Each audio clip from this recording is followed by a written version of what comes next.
Tras haber desmontado la leyenda negra, queda por desmantelar la leyenda rosa, aquella ficción también obligatoria en las escuelas de Hispanoamérica acerca de unos mesías de la libertad llamados libertadores.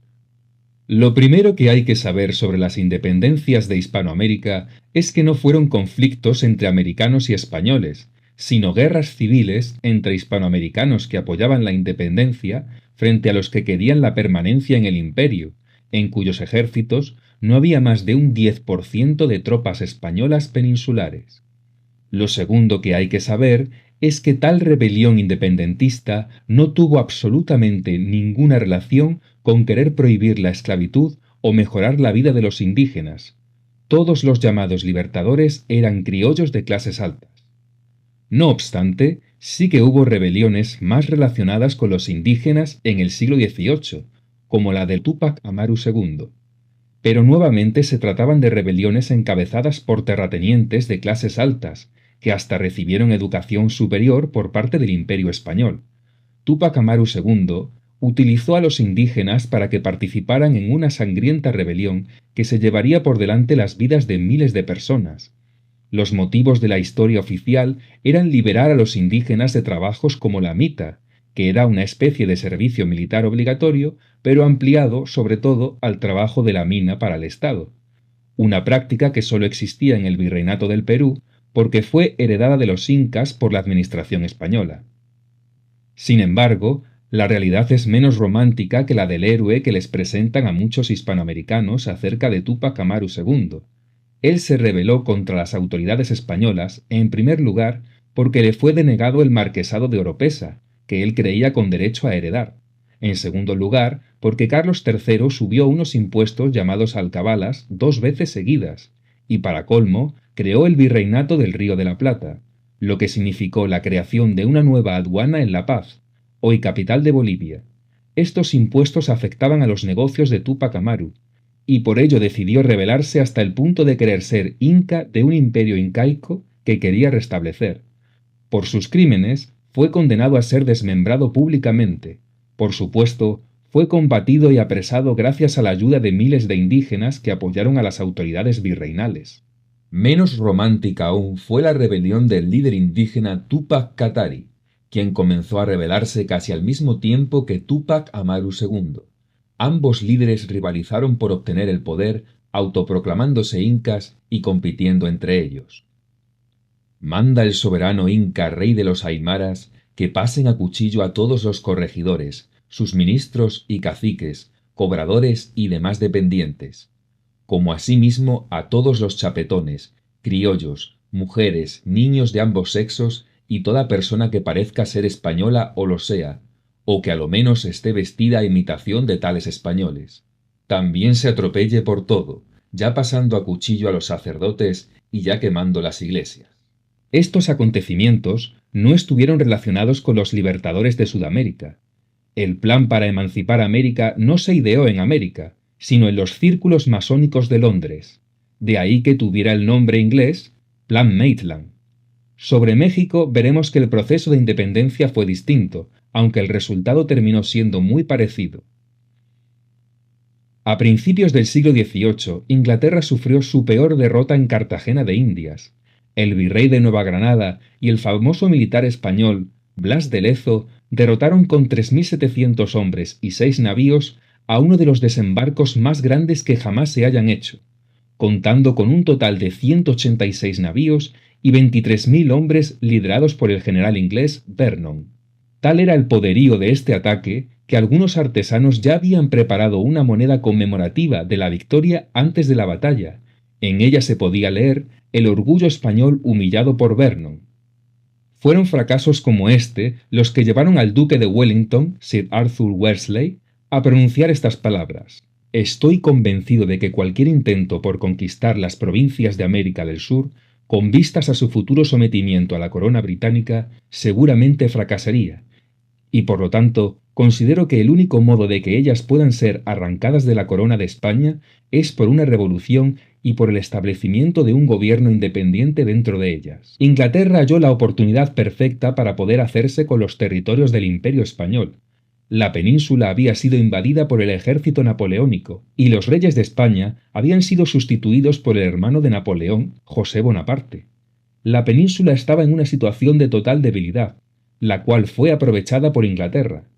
Pero para poder ganar, necesitaban de líderes locales que iniciaran una guerra de independencia, que ellos lograran lo que el ejército inglés no logró jamás. Todos los libertadores de Sudamérica estaban en contacto con Inglaterra, a través de la masonería, de ahí sus continuos viajes a Londres, por lo que se convirtieron en sus herramientas perfectas, pues todos ellos eran admiradores de Inglaterra. Cuando los buques de los súbditos de Inglaterra visiten libremente nuestros puertos, y cuando al abrigo de una constitución liberal pueda ofrecer el oro desentrañado de las montañas de este país en cambio de las industrias de sus laboriosos vasallos. La Inglaterra, que ha tenido la gloria inmortal de haber dado la paz al antiguo mundo, se cubrirá de nuevos laureles prestando igual beneficios al nuevo. El caso de Simón Bolívar es el más idolatrado de todos. Hordas de historiadores han hecho de juglares para narrar las proezas de Bolívar, sobre el cual se han hecho multitud de películas y series realzando su heroísmo, un heroísmo del que careció en todo momento, tal y como demostró en la batalla de Pasto, en Colombia. Los pastusos deben ser aniquilados y sus mujeres e hijos transportados a otra parte, dando a aquel país una colonia militar. De otro modo, Colombia se acordará de los pastusos cuando haya el menor alboroto o embarazo, aun cuando sea de aquí a 100 años, porque jamás se olvidarán de nuestros estragos, aunque demasiado merecidos. Y aún peor fue su llegada a Perú, donde se autoproclamó dictador, convirtiéndose así oficialmente en el primer dictador de la historia de Sudamérica. Los quiteños y los peruanos son la misma cosa, viciosos hasta la infamia y bajos hasta el extremo. Los blancos tienen el carácter de los indios, y los indios son todos truchimanes, todos ladrones, todos embusteros, todos falsos, sin ningún principio moral que los guíe. Las ideas de ensalzar el pasado indígena en contra de un invasor español fueron una propaganda muy efectiva para que luchasen en favor de élites criollas que encabezaban los libertadores. Paradójicamente, los paladines de los indígenas eran criollos y mestizos que idealizaban el pasado prehispánico y lo utilizaban como instrumento de propaganda. Y, por supuesto, contra los españoles no tuvo piedad. Simón Bolívar fue el artífice del decreto de guerra a muerte aprobado en 1813, con el objetivo de asesinar a todo español que no colaborase activamente en la lucha contra su propio país. Más de 100.000 españoles fueron asesinados indiscriminadamente, solo por su lugar de nacimiento, incluso algunos que estaban enfermos en hospitales. Esta fue una práctica habitual durante las independencias de Hispanoamérica. Poco a poco, los libertadores fueron entregando las tierras que conquistaron al Imperio Británico, dejando en sus manos buena parte de los recursos y la economía de las nacientes repúblicas. Nosotros por mucho tiempo no podemos ser otra cosa que un pueblo agricultor capaz de suministrar las materias más preciosas a los mercados de Europa. Qué inmensas esperanzas presenta esta parte del Nuevo Mundo a la industria británica. La costa firme se salvaría con 6 u 8.000 fusiles, municiones correspondientes y 500.000 duros para pagar los primeros meses de la campaña. Con estos socorros, pone a cubierto el resto de la América del Sur, y al mismo tiempo se puede entregar al gobierno británico las provincias de Panamá y Nicaragua para que forme de estos países el centro del comercio del universo, por medio de la apertura de canales que, rompiendo los diques de uno y otro mar, acerque las distancias más remotas y haga permanente el imperio de la Inglaterra sobre el comercio. Aborrezco más las deudas que a los españoles. No sé cómo pagaremos los réditos anuales. Esta dificultad me hará huir de Colombia. Usted me dice que ha arrendado las minas y he visto por los papeles públicos que se han dado tierras para colonias y vendido parcialmente todos los beneficios de que podía disponer el Estado.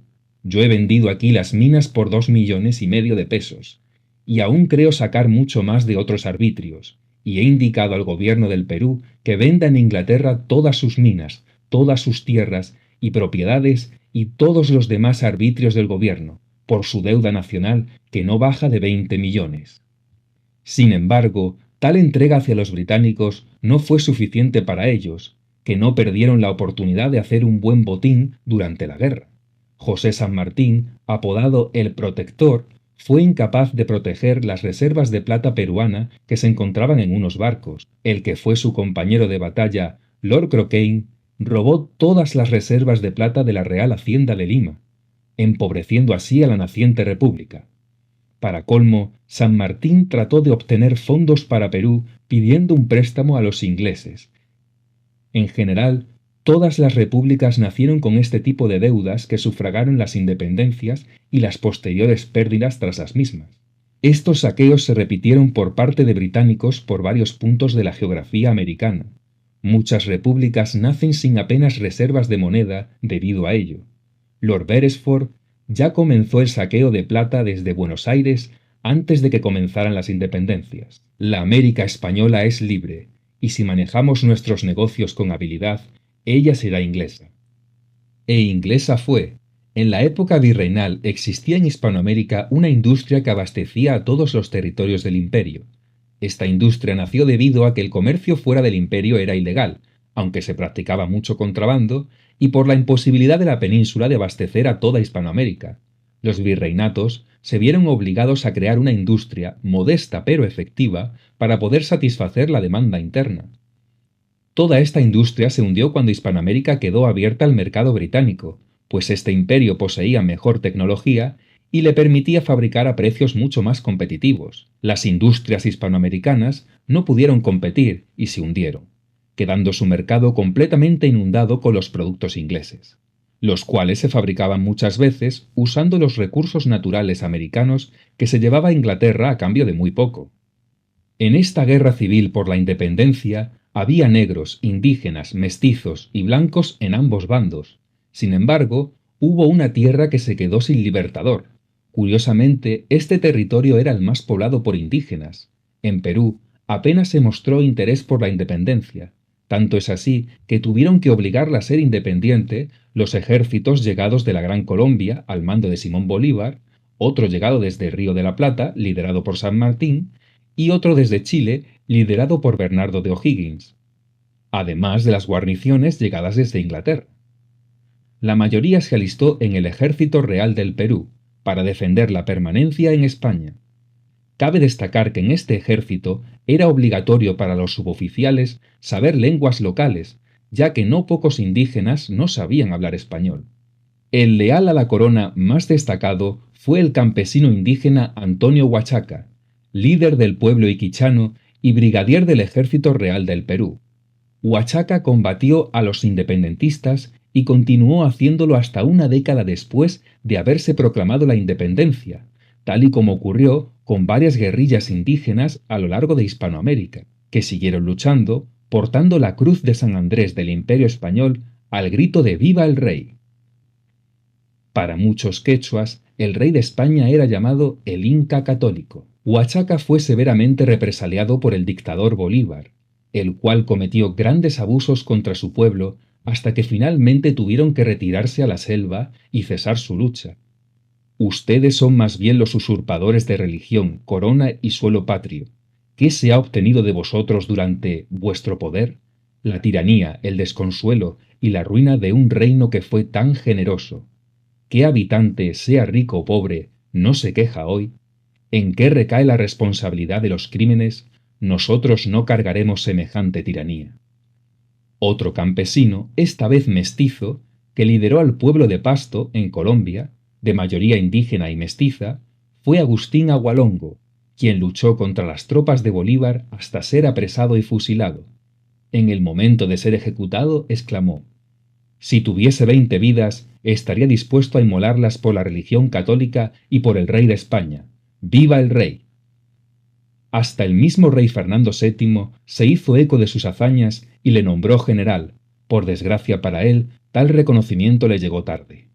En el Cono Sur destacó el apoyo de la mayor parte de los pueblos mapuches, algo sorprendente teniendo en cuenta que el pueblo mapuche fue el único que jamás pudo ser conquistado por los españoles y sus aliados indígenas, pues gracias a que Lautaro, el que era paje del conquistador Pedro de Valdivia, le abandonó y al volver con los suyos les enseñó todas las tácticas que había aprendido estando al lado de uno de los militares más destacados de la conquista de América. Los mapuches imitaron las estrategias españolas y fue imposible vencerles. Españoles y mapuches llegaron a un acuerdo de paz llamado las Paces de Quillín.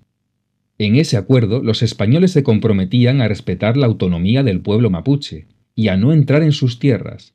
A cambio, los mapuches aceptaban estar bajo la corona española y a comprometerse en la defensa militar del imperio.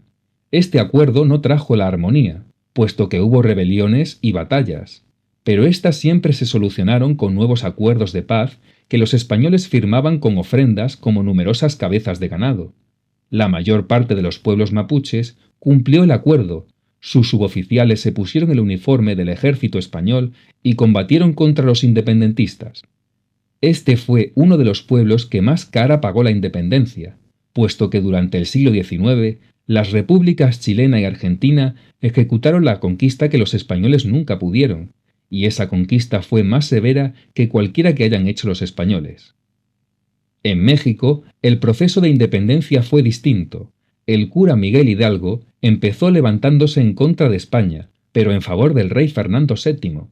La figura de Hidalgo es la más compleja de comprender en cuanto a sus pretensiones. Decía querer devolver las tierras a los indígenas al mismo tiempo que les excluía de los gobiernos, los cuales estaban formados siempre por criollos. Aunque Hidalgo está considerado el padre de la patria mexicana, lo cierto es que solo logró la independencia de una pequeña parte de este país. Aunque comenzó de forma pacífica, finalmente fue ejecutado por las autoridades virreinales, por traición y por las enormes matanzas que había ordenado. No se podría considerar padre de México, pues a su muerte el virreinato de Nueva España seguía justo donde estaba. El verdadero padre del México independiente es el primer emperador del Imperio mexicano, Agustín de Iturbide. Al principio él no aspiraba a ser emperador, tan solo quiso la independencia porque era conservador y la península había dado a luz a una constitución liberal como fue la Constitución de Cádiz de 1812.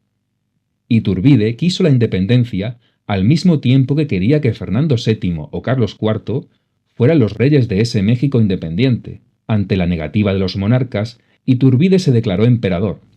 Ciertamente Iturbide no es comparable a los llamados libertadores de Sudamérica, pues él consiguió la independencia haciendo capitular al virrey de España pacíficamente y sin derramar una sola gota de sangre. Además, su conocido Plan de Iguala declaró ciudadanos a los indígenas tal y como había hecho la Constitución de Cádiz. Iturbide no obedecía a intereses de Inglaterra u otras potencias tal y como ocurrió en Sudamérica.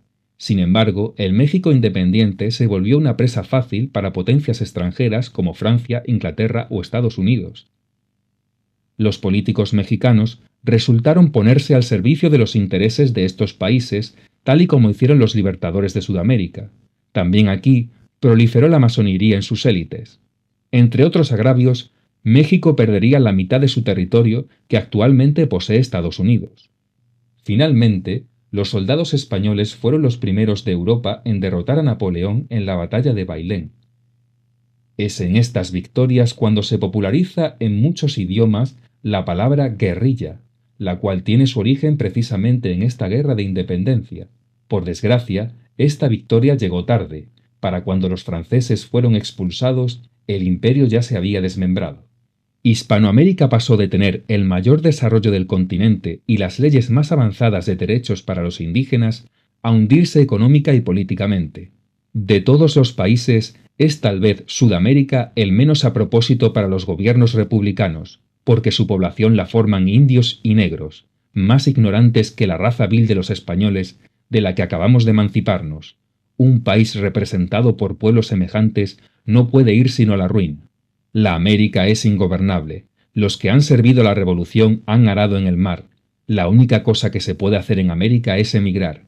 Estos países caerán infaliblemente en manos de la multitud desenfrenada, para después pasar a las de tiranuelos, casi imperceptibles, de todos los colores y razas, devorados por todos los crímenes y extinguidos por la ferocidad. Los europeos tal vez no se dignarán a conquistarlos. Si fuera posible que una parte del mundo volviera al caos primitivo, este sería el último periodo de la América. A la verdad, cuando uno considera que tanta sangre y sacrificios no han sido empleados sino para perpetuar el desorden y la anarquía, se llena el alma del más cruel desconsuelo. Nuestros acompañantes, muy atentos con nosotros, trataban a los indios como esclavos, no como hombres. Les mandaban traer provisiones y entregarnos sus caballos sin dignarse a decirles lo que se les pagaría y ni siquiera si se les pagaría. Habiéndonos quedado solos una mañana con uno de estos pobres hombres, no tardamos en hacer amistad, dándoles cigarrillos y mate. Después nos expusieron sus numerosos motivos de queja, acabando por decirnos: nos tratan así porque somos unos pobres indios ignorantes. No sucedía esto cuando teníamos un rey. El jornalero de la época virreinal de 1792 podía comprar 23 medidas de 100 kilos de harina al año. En 1891 solo podía comprar 9,71 y en 1908 ya nada más 5,35. Hemos desandado así el camino del progreso. Anteriormente, la moneda de Hispanoamérica, los 8 reales de plata, era la más fuerte del mundo, y los Estados Unidos pagaban con las monedas fabricadas en México, Perú o Bolivia. Hoy en día, la situación se ha invertido. Al caos producido por las independencias se añadió una larga lista de conflictos entre las recién nacidas repúblicas que vinieron a agravar más la situación de miseria que ya se vivía en la época. Esta es solo la lista de los más importantes de ellos: invasión luso-brasileña, guerra de Brasil contra Argentina, guerra entre Gran Colombia y Perú, guerra de Ecuador contra Nueva Granada, guerra entre la Confederación Argentina y la Confederación Perú-Boliviana, guerra de Chile contra la Confederación Perú-Boliviana, guerra de México contra Estados Unidos, guerra de la Triple Alianza, guerra del Pacífico, guerra del Acre, conflicto fronterizo entre Perú y Ecuador, guerra del Chaco, guerra entre Colombia y Perú. Brasil terminaría arrebatando territorio de todos sus países vecinos. En 1898, España entra en guerra contra Estados Unidos y pierde sus últimos territorios. La coacción de Estados Unidos termina por obligar a España a aceptar dinero a cambio de sus territorios para poner fin a la guerra. Cuba y Filipinas tendrían además sus propios rebeldes, así como anteriormente los tuvo República Dominicana. Pero Puerto Rico fue un caso parecido al de Perú. No hubo ningún libertador. Simplemente fue invadido por Estados Unidos y anexionado como Estado libre asociado. Aún hoy continúa sin representación en el Parlamento estadounidense. También hay que destacar el papel de la prensa en esta guerra, que crearía una nueva leyenda negra contra España. Los periódicos de Randolph Hearst, quien inspiró la famosa película de Ciudadano Kane, y Pulitzer, famoso por ser quien da nombre al prestigioso premio para periodistas, se encargaron de sembrar Estados Unidos de artículos sensacionalistas sin mucha ética periodística. Poco agradecidos fueron los Estados Unidos combatiendo a España después de que Bernardo de Gálvez y su ejército ayudaran a combatir a Inglaterra para conseguir su independencia, y mucho más cuando el Imperio español les prestó toneladas de plata que nunca fueron devueltas. Emilio Aguinaldo, principal líder de la independencia filipina y primer presidente de la resultante república, fue el libertador más benévolo y generoso. Jamás sembró el odio ni la hispanofobia, siempre respetaba a los españoles y su trato fue tan ejemplar que hasta la misma reina regente de España, María Cristina, le condecoró con la más alta distinción de la Cruz Roja. En el siglo XIX, España trataba a Filipinas como a una colonia y no como a una provincia, lo que significaba desventajas como no tener representación parlamentaria en Madrid, o igualdad legal con los españoles. Ese fue uno de los motivos que desató la disconformidad en Filipinas.